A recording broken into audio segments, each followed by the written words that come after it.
کۆبوونێتەوە و ناڕزایەتی دەردەبڕن دژی بڕیاری داخستنی کامپی ئاوەرەکان لەلایەن حکوومەتی عێراقەوە. ئەوان دەڵێن ناوچەکانیان ڕووخاوە و بیش گەڕێنەوە مەترسی داعش و گروپە میلیشیا شیعەکانیان لەسەرە.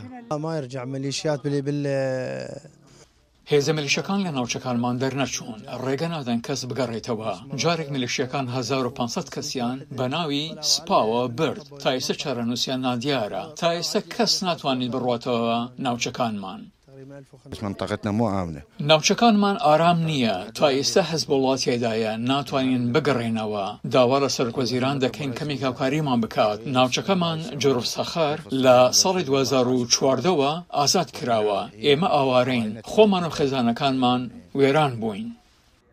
حکوومەتی عێراق سەرجەم کامپی ئاوارەکانی ژێر دەسەڵاتی خۆی داخستووە، بەڵام هێشتا کامپی تازەدێ و کامپی قۆرەتووی سنووری ئیدارەی گەرمیان ژمارەیەکی زۆر خێزانی ئاواریان تێدایە و گەڕانەوە بۆ ناوچەکانیان ڕەت دەکەنەوە. بارودۆخمان زۆر خراپە، ئیمکانیەتمان نییە. داوای پارەمان لێەکەن ئینجا ڕێگەی گەڕانەوەمان پێدەدەن بۆ ماڵەکانمان. خانۆکانمان ڕوخێنرا، ماڵەکانمان سووتێنرا، ماڵەکانمان ڕۆیشت، خانۆکانمان وێران بوو. ئەوەی بەسەر ئێمە هات لە هەموو عێراق ڕۆی نەداوە. لەکوێوە بیێنین؟ پارەمان نییە.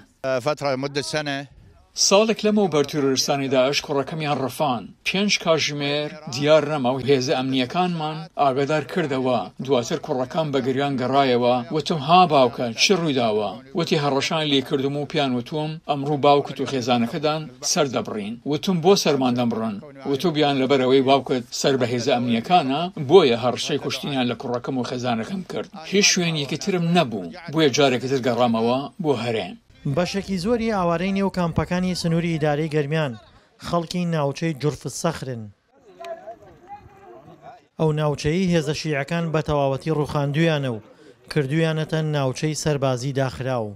بەدە حکوومەتی عێراق بڕیارێکی مرکزی هەیە کە هەموو کامپەکانی عێراق چۆڵ بکاوە. کامپی 5 پارێزگا کە لەژێر کۆنتترۆلی خۆیەتی چۆڵی کردوون، تەنیا کامپەکانی هەرێمی کوردستان ماون.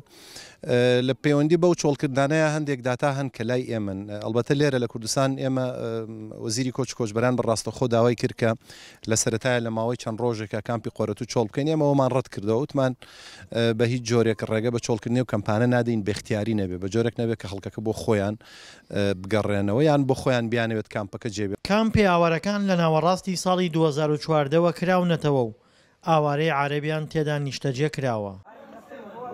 هەرچەندە ئێستا داعش لە ناوچەکانیان لاواز بووە، بەڵام مەترسی بەردەمیان گروپە میلیشیا شیعەکانە. دڵشاد ئەنوەر، دەنگی ئەمریکا، کەرکووک.